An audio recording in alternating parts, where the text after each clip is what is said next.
Everyone, welcome to my channel. आज के video में हम डिस्कस करेंगे स्टॉक के बारे में एक बहुत बेसिक, बहुत इंपॉर्टेंट चीज़।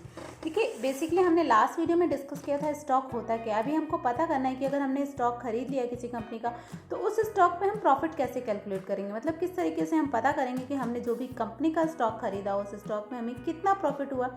ये जो प्रॉफिट हुआ वो किस परसेंटेज, किस रेशियो में हुआ, किस तरीके से हम उस प्रॉफिट को एनालाइज करेंगे, किस तरीके से हम ये चेक करेंगे कि हमारे इन्वेस्टमेंट का डिसीजन सही था या नहीं।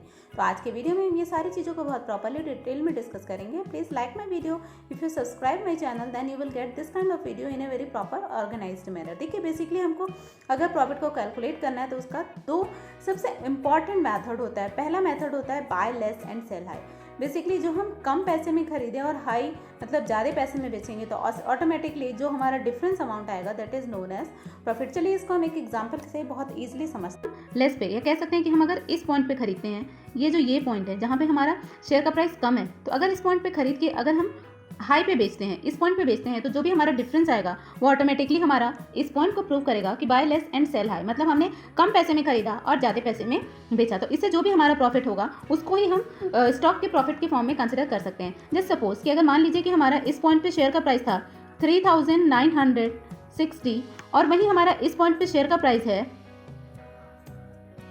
4000, तो अब इनका जो भी डिफरेंस आएगा हमारा, वो डिफरेंस हमको क्या बताएगा? वो डिफरेंस हमको बताएगा कि इतने रुपए का हमने पर शेयर का प्रॉफिट अर्न किया। अभी पर शेयर का प्रॉफिट अर्न किया मतलब कि एक शेयर का 140 रुपीज़ हमने अपने प्रॉफिट में ऐड किया। तो this is known as buy less and sell high. इस तरीके से हम अपने स्टॉक के प्रॉफिट को इजीली कैलकुलेट करके और फाइंड आउट कर सकते हैं कि हम एक स्टॉक पे कितने रुपीज़ का प्रॉफिट अर्न किए।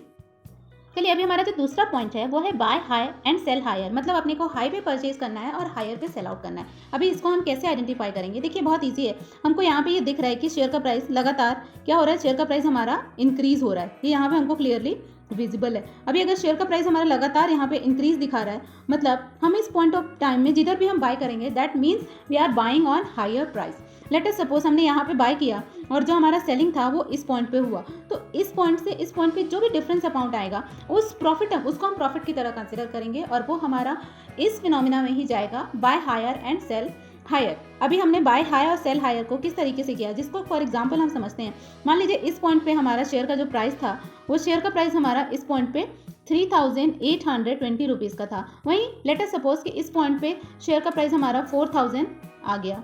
तो अभी इनका जो भी डिफरेंस होगा that difference is considered as profit on a particular stock, और इसी को हम कंसिडर करेंगे buy high and sell higher के पॉइंट ऑफ व्यू से। इसमें हमारा जो भी प्रॉफिट आएगा वो प्रॉफिट हमारा कंसिडर होगा, जैसे कि 280 रुपीज़ का हमारा प्रॉफिट आया, तो 280 रुपीज़ पर वन शेयर हमने प्रॉफिट अर्न किया, पर वन स्टॉक हमने प्रॉफिट को अर्न किया। तो these two way of calculating profit on stock, हम अपने स्टॉक पे कितना फायदा कमा सकते हैं उसको हम इन दो तरीकों से इजिली अंडरस्टैंड कर सकते हैं। अभी हम सिर्फ बाय के कॉन्सेप्ट को समझेंगे, बाद में जब सेल का कॉन्सेप्ट आपको क्लियर होगा तो सेल के वेज से भी हम प्रॉफिट को कंसिडर कर सकते हैं, but that we discuss later on. तो ये जो हमारे दो मेथड है, buy less and sell high और दूसरा buy high and sell higher, ये दोनों मेथड के थ्रू बहुत इजीली हम किसी भी कंपनी के स्टॉक को परचेज करने के बाद एनालाइज कर सकते हैं, कैलकुलेट कर सकते हैं कि हमने कितना प्रॉफिट अर्न किया। जो हमारा सेकंड इंपॉर्टेंट चीज़ है आज के वीडियो का, वो how to calculate our return, मतलब हमने जो भी प्रॉफिट अर्न किया उस रिटर्न को, उस प्रॉफिट को किस तरीके से, किस बेसिस पे हम कैलकुलेट करें। तो देखिए, कैलकुलेट करने के भी बेसिकली तीन मेथड्स होते हैं, जो तीनों मेथड बहुत इंपॉर्टेंट है। एक एक करके हम तीनों मेथड को डिस्कस करते हैं। सबसे पहला मेथड तो होता है रुपीज़ या पर्टिकुलरली उस कंट्री की करेंसी में। जैसे मान लीजिए कि हमने किसी भी कंपनी का शेयर खरीदा, वो शेयर का प्राइस अगर 100 रुपये है और 100 रुपये से वो शेयर का प्राइस बढ़ करके 115 रुपये हो गए, तो जो 15 रुपये का प्रॉफिट हुआ इस फॉर्म में भी हम कैलकुलेट कर सकते हैं कि हमने एक शेयर पे 15 रुपये कमाया। तो इस तरीके से हमने जितने भी शेयर्स खरीदे उस शेयर्स को मल्टीप्लाई कर देंगे 15 से, तो हमको पता चल जाएगा कि how many rupees we are earning on particular one share from और one stock from any company. तो इस तरीके से हम रुपीज़ या पर्टिकुलर कंट्री की करेंसी में भी बहुत ईजिली स्टॉक को इवेलुएट कर सकते हैं, कैलकुलेट कर सकते हैं कि हमने पर्टिकुलर वन स्टॉक पे कितना रिटर्न गेन किया। जो हमारा सेकेंड मेथड होता है वो परसेंटेज का होता है, मतलब हम ये चेक करेंगे कि हम किस परसेंटेज में जो भी हमको रिटर्न मिल रहा है वो मिल रहा है। देखिए, बेसिकली क्या होता है ना कि कई बार हम ये सोचते हैं कि हमने 100 रुपये का कुछ भी शेयर खरीदा और 100 रुपये से हमको 200 रुपये में अगर उस शेयर को हमने बेचा तो 100 रुपीज़ हमको मिला। तो अभी अगर हम इसमें 100 देखें और वहीं अगर हमारा दूसरा शेयर है, हमने 4000 का खरीदा और 4100 रुपये में बेचा, तो उसमें 100, तो ये दोनों 100 हमको तो ये दिखता है हमारे अकाउंट में कि yes we are getting 100 rupees on both the shares. लेकिन हमने ये देखा कि हमने 4000 रुपये इन्वेस्ट किया तो हमको 100 रुपये मिला। वहीं हम ये देखें कि अगर हमने 100 रुपीज़ इन्वेस्ट करके 200 में बेचा तो हमको यहाँ 100 रुपये मिला। तो 100 का 200 का मतलब हमको पूरा कंप्लीट जो है 100% का प्रॉफिट हो रहा है। मतलब हमारा पैसा जस्ट डबल हो जा रहा है। तो जो 100 रुपीज़ का शेयर था ये हमारे लिए प्रॉफिटेबल डिसीजन होगा एज कम्पेयर टू 4000 के इन्वेस्टमेंट के।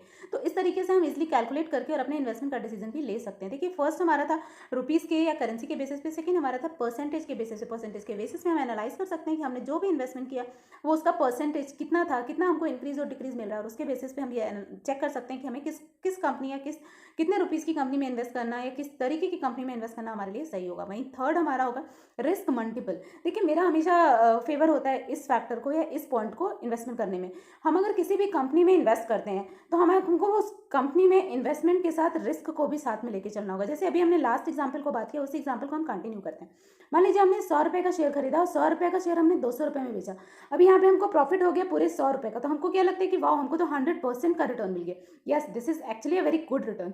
लेकिन इन केस वो कंपनी जो कि 100 रुपीज़ का शेयर था वो बहुत रिस्की कंपनी थी, या उसमें पूरा चांस था कि रिस्क हो या मैक्सिमम रिस्क उसमें इन्वॉल्व था, या हम कह सकते हैं कि उस कंपनी में हमारा जो इन्वेस्टमेंट रहेगा वो इन्वेस्टमेंट हो सकता है कि आफ्टर सम टाइम उसमें डूब जाए। तो वो कंपनी ज़्यादा रिस्की थी, तो हमारा उसका जो रिस्क था वो बहुत हायर था एज़ कम्पेयर टू उसके रिटर्न के। तो उसके अकॉर्डिंगली भी हम चेक करेंगे। मतलब हमको जो इन्वेस्टमेंट करना है वो ये भी ध्यान में रख के करना है कि हमारा जो इन्वेस्टमेंट होगा वो रिस्की कंपनी में इन्वेस्टमेंट ना हो। मतलब ऐसी कंपनी में इन्वेस्ट हो जिसमें ग्रोथ का चांस है। ग्रोथ अगर कम मिलता है तो वो कुछ हमको बहुत ज़्यादा अफेक्ट नहीं करता, लेकिन अगर वहीं हम ग्रोथ को हमारे कम होने के साथ ही साथ ग्रोथ अगर इस तरीके का हो कि हमको हमारे